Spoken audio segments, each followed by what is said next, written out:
जब सुने के होई भोजपुरी गाना बस बजे के चाही गाना।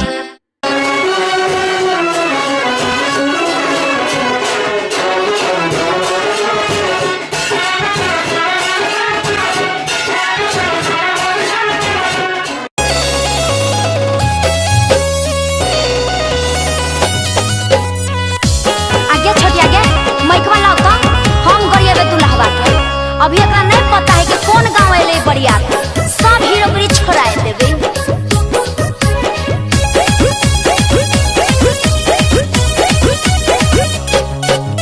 जहिया तो दुल्हा जनम हलो पापा हलो तोरा कुआं। जहिया तो दुल्हा जनम हलो पापा हलो तोरा कुआं।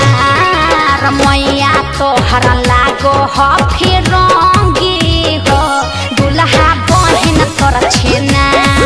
अरे मैया तो हर लागो हो फिर रंगी हो दुल्हा बहन तोरा छेना।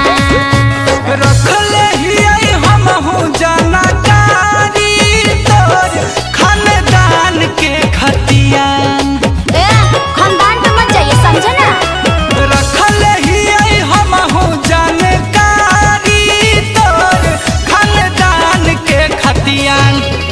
और रतिया में जाहलो तोर मैया है साली पान के दुकान। और रतिया में जाहलो तोर मैया है साली पान के दुकान। अरे ओ जीजा के छोटका भाई देखिए मेरे मम्मी पर मत जाइए, हमसे तो पहले फरिया लीजिए। अरे जो बोलना है बोलिए, हम हमेशा तैयार।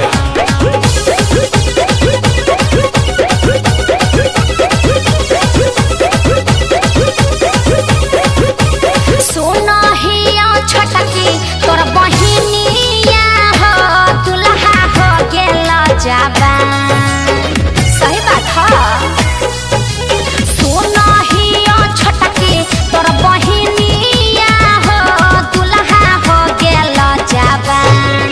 आ देती हो न मरबा हमारा भैया के रखत हो रदम ध्यान। आ देती हो न मरबा हमारा भैया के रखत हो रदम ध्यान। सुनो ही हम हूँ तोर बहिनिया है रोजे करो बवाल। सुनो ही हम हूँ तोर बहिनिया है रोज करो बवाल। असूत जा है सब तब बहिनिया तोर रतिया फानो हो देवाल। असूत जा है सब तब बहिनिया तोर रोज फानो हो देवाल। तोरे बहिनिया देवाल खाना हो तो ठीक ना, दूसरा का ना बोल हो। अच्छा तो बोल हो तो ठीक, हम बोलिए तो खराब।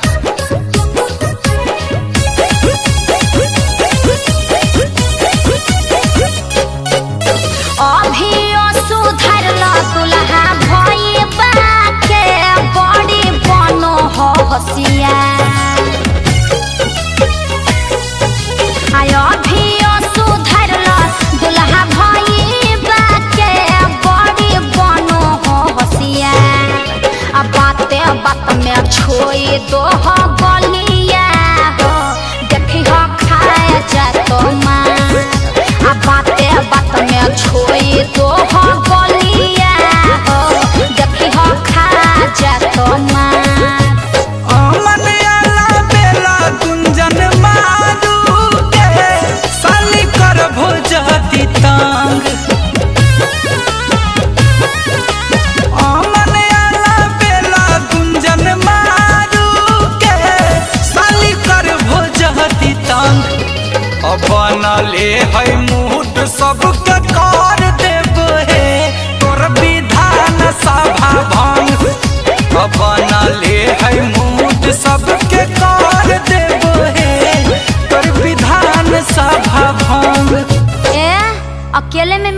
समझे?